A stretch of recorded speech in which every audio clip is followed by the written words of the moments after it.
بسم الله الرحمن الرحيم. الحمد لله حمدا كثيرا طيبا مباركا فيه كما يحب ربنا ويرضاه، وأشهد أن لا إله إلا الله وحده لا شريك له، وأشهد أن محمدا عبده ورسوله صلى الله عليه وعلى آله وأصحابه وسلم تسليما كثيرا. أما بعد. Baik, ma'asyiral ikhwah rahimakumullah, kita lanjutkan pelajaran kita dari kitab Ashr Wasaya li Quwwatil Hifdhi wa Ilajin Nisyan. Dan kita telah membaca bahagian akhir penutup dari risalah ini, di mana beliau menyebutkan sebahagian dari kesungguhan para ulama dalam menghafal warisan Nabi sallallahu alaihi wasallam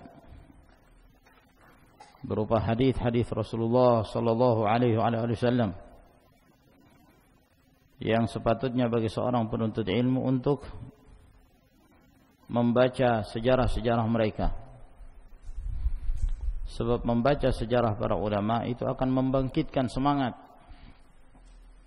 meskipun kita tidak mampu seperti mereka, namun minimal kita berusaha mengikuti di belakangnya, bersungguh-sungguh mengikuti kesungguhan mereka, bersemangat untuk terus menghafal sebagaimana para ulama salaf dahulu yang menghabiskan umurnya untuk memelihara hadis-hadis Rasulullah sallallahu alaihi wasallam. Kita lanjutkan. Wa dzakara an Yazid bin Harun annahu qala, dan beliau menyebutkan dari Yazid bin Harun bahwa beliau berkata, hafiztu hadits al-futun fi jalsah, aku menghafal hadis tentang futun, cobaan-cobaan yang menimpa Musa alaihissalam, di satu majlis, hadis yang panjang. Wa ahfadhu 20,000, dan aku menghafal 20,000 hadis. Hafalan yang beliau tidak melupakannya. Makanya beliau mengatakan, faman syaa falyudkhil fiha harfan, siapa yang ingin, silahkan dia menyusupkan satu hadis padanya. Ini dia tidak akan mampu.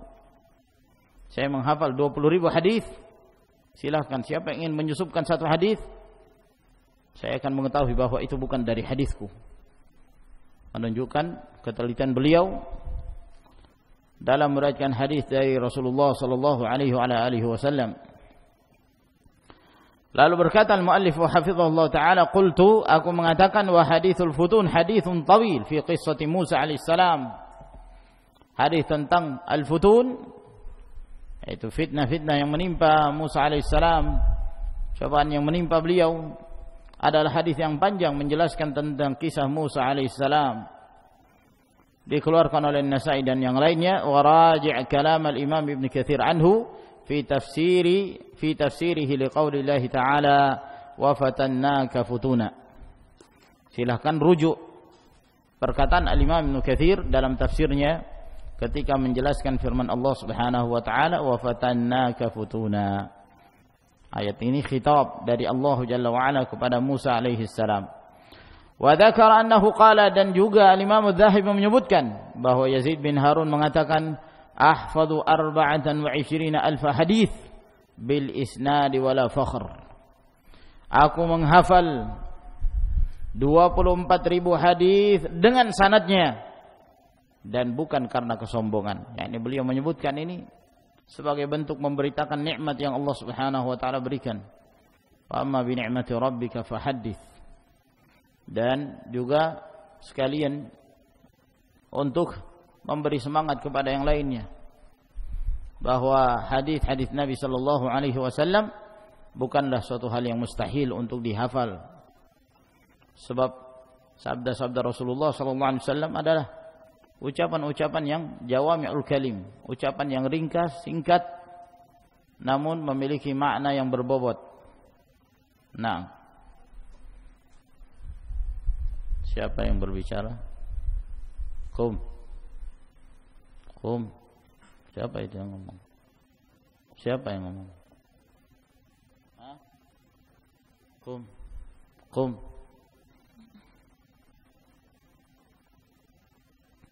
Wa dzakara anna Hafiz Ibn Ghiyath amla 3000 أو 4000 hadits min hifdhihi. Az-Zahabi menyebutkan bahwa Hafiz bin Ghiyath mengimla, membacakan, ya, mengimla itu menyampaikan kepada murid-muridnya 3000 hadis atau 4000 hadis dari hafalannya. Dari hafalannya dibacakan satu persatu. Nah, wa dzakara annahu yurwa anna Hisham al-Kalbi hafizal Qur'an fi 3 ayyam. Dan beliau juga menyebutkan bahwa diriwayatkan bahwa Hisham al-Kalbi, Hisham bin Muhammad bin Sa'ib al-Kalbi menghafal Al-Qur'an dalam tempo 3 hari. Dalam tempo 3 hari. 3 hari hafal Qur'an. Ya, bisa dibayangkan gimana kepandaiannya dalam menghafal dan kekuatannya. Nah, namun Hisham bin Muhammad bin Sa'ib ini pendusta. Ya, dia dan bapaknya kedua-duanya pendusta. Muhammad bin Sa'ib al-Kalbi dan Hisham bin Muhammad bin Sa'ib al-Kalbi kedua-duanya pendusta besar. Nah, dan juga tertuduh mencela sahabat Rasul sallallahu alaihi wasallam. Nah, dia pernah menyebutkan bahwa Hisham bin Muhammad bin Sa'ib al-Kalbi ini mengatakan ada satu hal yang aku menghafalnya yang tidak ada seorang pun yang menghafal seperti hafalanku. Dan ada satu hal yang aku melupakannya yang tidak seorang pun pernah lupa seperti aku melupakannya. Adapun yang aku hafal, ketika aku dipaksa oleh pamanku untuk menghafal, maka aku pun dikurung sehingga aku mampu menghafal Al-Qur'anul Karim dalam 3 hari. Nah, ini menghafal Al-Qur'an dalam tempo 3 hari. Dan yang aku lupa, suatu ketika aku menghadap ke cermin, lalu aku pun mengukur jenggotku, karena ada sebagian para ulama mereka membolehkan kalau kelebihan qabd diukur ini, apa yang lebih ya dari qabd segenggam itu boleh dipotong. Nah, maka Hisham bin Muhammad bin Sa'ib al-Kalbi di depan cermin dia pun mengukur jenggotnya mau dipotong. Setelah diukur 1 genggam, maka dia pun memotong bagian atasnya. Habislah jenggotnya. Itu yang dia lupa. Mestinya dia potong bagian bawah, dia potong bagian atasnya. Habislah jenggotnya. Nah, ini Hisham bin Muhammad bin Sa'ib al-Kalbi. Wa dzakara anna Sa'id bin Mansur amla 10,000 hadis min hifdhihi. Az-Zahabi juga menyebutkan bahwa Sa'id bin Mansur membacakan 10,000 hadis dari hafalannya. وذكر عن محمد بن المظفر البغدادي أنه كان يحفظ عن شيخه الباغندي فقط 100,000 hadis. Dan beliau menyebutkan dari Muhammad ibn al-Muzaffar al-Baghdadi bahwa beliau menghafal dari gurunya Al-Baghandi, dari gurunya Al-Baghandi saja, yakni satu gurunya ini dia menghafal 100,000 hadis dari seorang guru. Gimana dengan guru-gurunya yang lain? وذكر عن اليونرثي الحسن بن محمد الأصبهاني أنه كان يقرأ من سورة ويكتب سورة أخرى في آن واحد. Dan beliau juga menyebutkan dari Al-Yunarthi Al-Hasan bin Muhammad Al-Asbahani bahwa beliau membaca satu surah, menulis surah yang lain pada satu waktu. Nah, jadi dia misalnya membaca surah Al-An'am yang ditulis surah Al-A'raf misalnya. Sulit kan itu? Biasanya seorang kalau membaca, apa yang dia baca itu yang dia tulis. Alhamdulillah, itu gampang. Tapi kalau membaca suratul An'am, kemudian yang ditulis suratul A'raf, ini yang membingungkan pada satu waktu. Nah, akan tapi Al-Hasan bin Muhammad Al-Asbahani mampu melakukan itu. Maksudnya apa? Menunjukkan bahwa apa yang beliau hafal itu sudah di luar kepala. Sudah di luar kepala. Nah, dia membaca seperti membaca Al-Fatihah. Orang membaca Al-Fatihah sudah enggak mikir lagi. Alhamdulillahirabbil alamin arrahmanir rahim dan seterusnya. Sudah enggak mikir. Maka demikian pula dia ketika menghafal surah-surah dalam Al-Qur'an Karim. Wa dzakara anna Ibnu al-Jauzi kataba bi usbu'ihi alf mujallad. Beliau juga menyebutkan bahwa Ibnu al-Jauzi menulis dengan jarinya. Maksudnya dengan tangannya 1000 jilid. Luar biasa. Dan ini merupakan kesungguhan dalam membuat karya ilmiah. Wa dzakara an Abi Amr bin Salah annahu hafidha al-muhadzab fil fiqh wa lam yadhhar sharibuhu. Az-Zahabi juga menyebutkan bahwa Abu Amr bin Salah menghafal al-muhadzab fil fiqh. Ini matan fikih dalam keadaan kumisnya belum tumbuh. Wa dzakara Ibnu Uqdah Ahmad bin Muhammad al-Kufi annahu qala an nafsihi ahfadhu 100,000 hadits bi asanidiha. Beliau juga menyebutkan dari Ibnu Uqdah Ahmad bin Muhammad al-Kufi bahwa beliau berkata tentang dirinya, aku menghafal 100,000 hadis lengkap dengan sanad-sanadnya. Kama dzakara an Abil Hasan al-Qattan Ali bin Ibrahim annahu kana yahfadhu 100,000 hadis. Sebagaimana beliau juga menyebutkan dari Abul Hasan al-Qattan Ali bin Ibrahim bahwa beliau menghafal 100,000 hadis. Jadi penyebutan 100,000 ini suatu hal yang biasa ya di kalangan para ulama salaf. Nah, adapun di kalangan orang-orang terbelakang seperti di zaman kita menyebutkan 1,000 saja orang itu sudah menjadi Syekhul Islam. Baru menyebutkan 1,000 hadis. Nah, wa dzakara anna al-Khadli Abdurrahman bin Ahmad kana yumli 50,000 hadis min hifdhi. Dan disebutkan bahwa Al-Khadli Abdurrahman bin Ahmad membacakan 50,000 hadis seluruhnya dari hafalannya. Wa dzakara an Abi Umar Az-Zahid asy-Syahir bi Ghulam Tha'lab annahu amla 30,000 hadis min hifdhi. Dan beliau menyebutkan dari Abu Umar Az-Zahid yang masyhur dengan gelar Ghulam Tha'lab bahwa beliau membacakan 30,000 hadis seluruhnya dari hafalannya. Wa dzakara an al-Assal Muhammad bin Ahmad annahu amla 40,000 hadis min hifdhi. Beliau juga menyebutkan dari Al-Assal Muhammad bin Ahmad bahwa beliau membacakan 40,000 hadis seluruhnya dari hafalannya. Wa dzakara an Khalid bin Sa'd al-Qurtubi annahu hafidha 20 hadisan min marratin wahidah. Dan beliau menyebutkan dari Khalid bin Sa'd al-Qurtubi bahwa beliau menghafal 20 hadis dalam satu waktu. 20 hadis dalam satu waktu. Nah. Wa dzakara an Ibnu al-Ja'abi anna ghulamahu lamma akhbarahu bi anna kutubahu qad dha'at.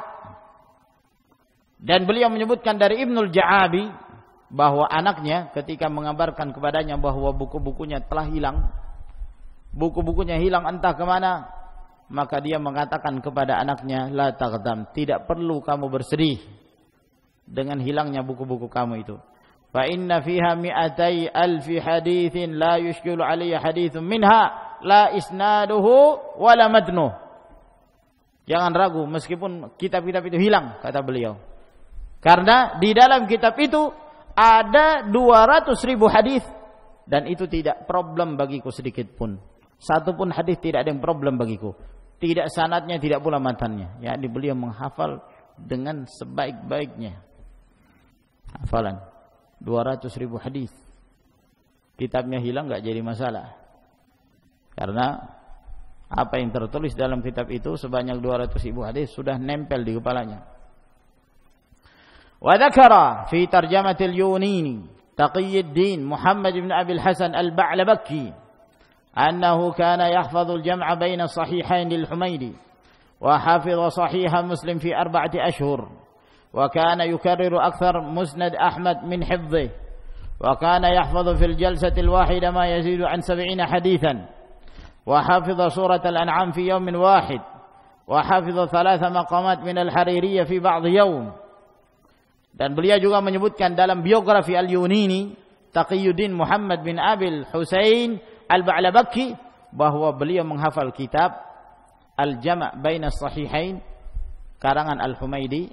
Beliau menghafal Sahih Muslim dalam tempo 4 bulan. 4 bulan hafal Sahih Muslim. Nah, kita membaca 4 bulan belum tentu selesai. Nah, ini hafalan 4 bulan. Dan beliau mengulang-ulangi mayoritas musnad Imam Ahmad itu dari hafalannya, yakni dia memurajaah hafalan dari musnad Imam Ahmad dari hafalannya. Dan beliau menghafal dalam satu majelis lebih dari 70 hadis. Dan beliau menghafal suratul An'am dalam tempo 1 hari. Dan beliau menghafal 3 maqamat dari Al-Haririyah dalam setengah hari. Ini matan. Wa dzakara 'an an-Nawawi rahimahullah annahu hafidha kitab at-tanbih fi 4 ashhurin wa nisf. Beliau juga menyebutkan dari An-Nawawi rahimahullah bahwa beliau menghafal kitab at-tanbih dalam tempo 4,5 bulan. Wa fi baqiyatis sana qara'a al-muhadzab min hifdhihi ala syaikhihi Al-Kamal Ishaq bin Ahmad wa ghairu hadha katsir. Dan pada tahun yang tersisa beliau membaca Al-Muhadzab dari hafalannya. Al-Muhadzab ini yang kemudian beliau syarhul Muhadzab Al-Majmu'. Dan beliau menghafal Al-Muhadzab dari hafalannya. Beliau membacakan kepada gurunya Al-Kamal Ishaq bin Ahmad. Dan yang seperti ini dari selain mereka itu masih banyak, kata beliau. Dari biografi para ulama sering kita mendapati bagaimana keilmuan mereka, bagaimana kekuatan hafalan mereka.